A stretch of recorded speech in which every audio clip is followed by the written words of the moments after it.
welcome to ParkLogic Videos. I'm Tim and this is Michael. G'day everyone, how you going?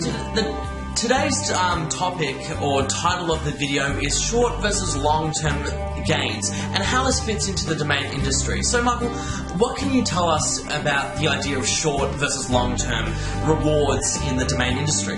Yeah, it's really interesting you say it, Tim. Like, recently I went to the traffic conference. Was it good? Oh, it was fantastic. Oh, that's good. We had an absolutely brilliant time. That's the one in Fort Lauderdale. Yeah, we were there and we were with Rick and Howard and their families. And by the way, hello to you all there. You did a brilliant job. You really did. It was, I think, by far the best conference, and I'm looking forward to Vegas next year. Well, hopefully they'll be watching this video and they'll feel good inside for us. No, congratulating them on this. So make sure you go to the Vegas show next year, and not only is it going to be a lot of fun, there's so much business. I would say the ParkLogic, we did more business at this last traffic show than any other show. Well, that's good. But almost even better than that, though, Tim, is that Howard and I are now playing Words with Friends and Hang with Friends, all these games on our iPhones and everything. And, right. If you want to have a mean game of Words with Friends or Hang with Friends, then go along and challenge Howard, that's for sure. He's got a good vocabulary. We go back a long time, I'll tell you. but talking about short-term versus long-term gains, and you may say, well, why did traffic actually cause me to think about that? Is that some of the things I noticed about traffic is that there's some really silly things happening. Like what? Yeah, well, there's some silly things such as we're going along doing our business and we're optimizing and so forth like that and getting value, sustainable value. The thing that we're very focused on at ParkLogic is sustainable value. So not just, hey, let's do a deal for the next 3 months or 6 months and you're going to pay me all the money up front now. And like we saw some of these deals, is that you pay all the money up front now, and at the end of that 3 to 6 month period of time, we may continue on in the future. Yeah, that sounds a bit shoddy.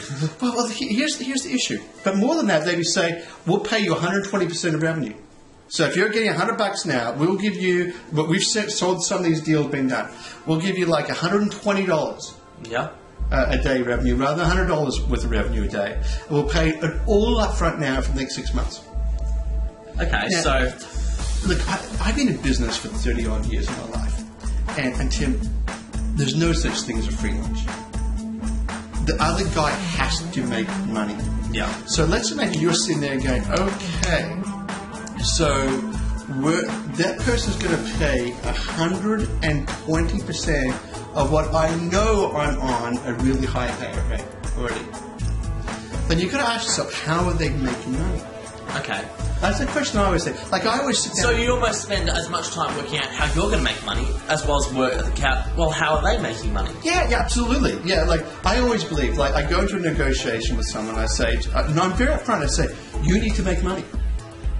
I want you to make money. If you're not making money from this deal, this is a very short-term relationship, and to be quite blunt with you, I've been in business too long for short-term relationships. Like, everyone needs to make money. That's the thing you've got to understand.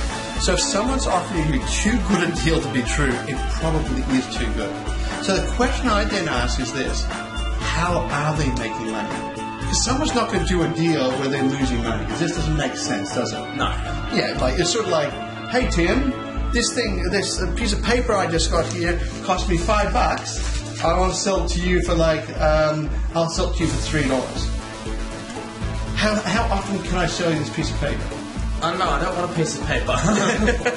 Fair enough. But whatever it is, you get the idea. There's a limitation how many times I can do that, because I'm actually funding that relationship now. So the question I have then is this: how often can some of these deals continue, and how can they be sustainable? The only way they can be sustainable if something is happening to the domains. Yeah. Yeah, and what I mean something's happening in the domains, just an example of one of the deals we saw. And while we were at traffic, some other deals in the process of disintegrating. Yeah, where people weren't getting what was promised them, that sort of stuff. That's one way they can fall to pieces. Oh, that's a bit awkward. Not good at all. So in other words, someone's gone along and offered an outrageous amount of money up front and all that sort of stuff, and then backed out of it.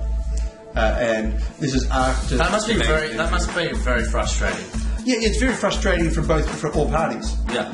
And which is not good. But the other thing that can happen is this, and this is the whole balance between a short-term versus a long-term relationship, but also short-term gains versus long-term gains.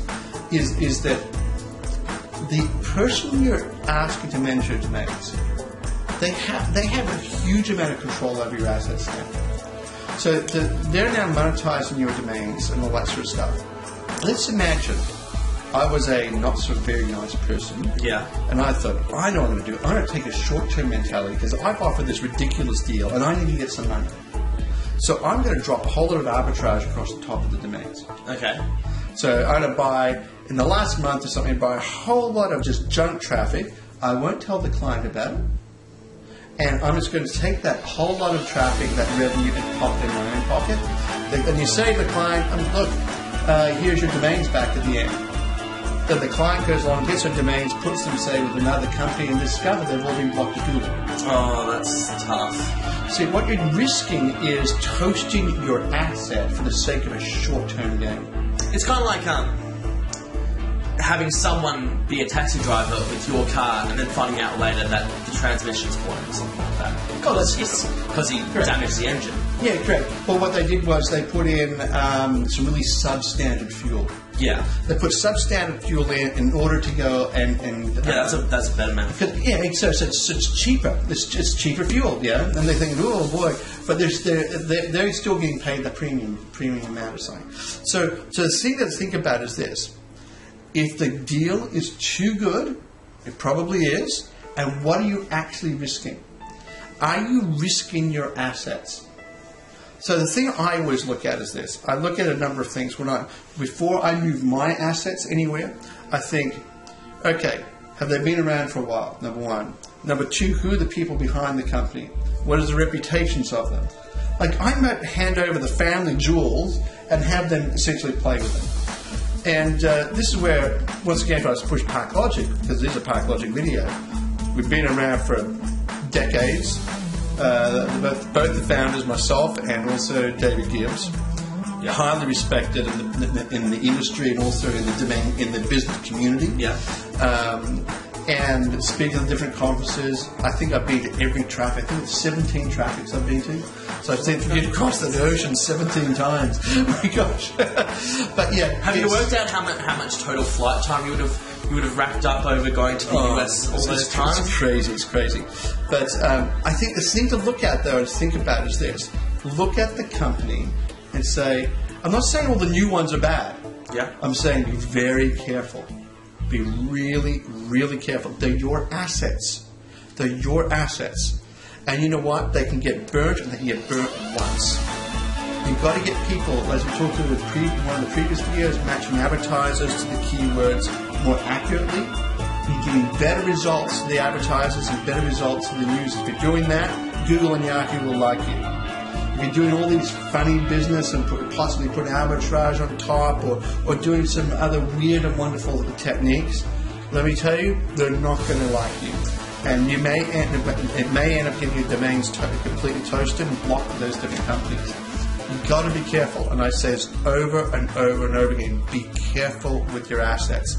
Not just who you give them to. And by the way, I'm not saying everyone out there is bad. Yeah. I said I know there are some. Just be careful, right? Yeah, I know there are some bad ones. Okay, I do know it's that. It's kind of like looking both ways before you cross the road. No, absolutely. Sort of. Otherwise, you may discover you've been run over by an 18-wheeler. Yeah. And I've known of some people they've woken up and they found that they went from doing thousands and thousands of dollars each month down to doing like a pittance, like less than 10% of that because someone's gone and touched their domains. Yeah, so it's it's a risky business. Yeah. So don't just go and say to yourself, I'm going to go with the highest payout deal. Let me tell you, if we wanted to do that, Tim, yeah, we can go to the marketplace and offer all sorts of ridiculous things, and we could go and trash them with domains. But you know what? It's a short-term strategy. We have a reputation. We want to keep that reputation. We want to look after our clients' assets. As I say to some people, you can go with rock stars. You can go with people going, hey, look at me, and they're with a new kid on the block, or hey, look at me, I'm this, that, and the other. Or you can go with the bankers. We're safe, secure, and and we look after and treat your assets with respect. So I think that's a few things I'd like to say about traffic. It was an interesting experience seeing some people. I think there's a few tears in some people's eyes, and other people, they did some great deals. So it wasn't all bad. They did some really good deals. We did a huge amount of really good deals. In fact, I think I haven't slept since traffic. so Rick and Howard, I blame you both for that. Yeah, so I wouldn't mind getting some sleep. That'd be good. But I think maybe we can move on to another topic for next time, eh? Yep, sounds good. If you've liked this video, this is like the 17th video or something of the ParkLogic series. I've lost count, so like us, subscribe, go to ParkLogic.com. And make sure they put ParkLogicVideos.com in the account application. If you're applying for an account with ParkLogic, ParkLogicVideos.com as your #1 domain. That helps us know that these videos are getting out to people. Yeah. That real people are watching them, and that we can sort of process your application swifter. We can absolutely do that, and make sure you fill out that whole application.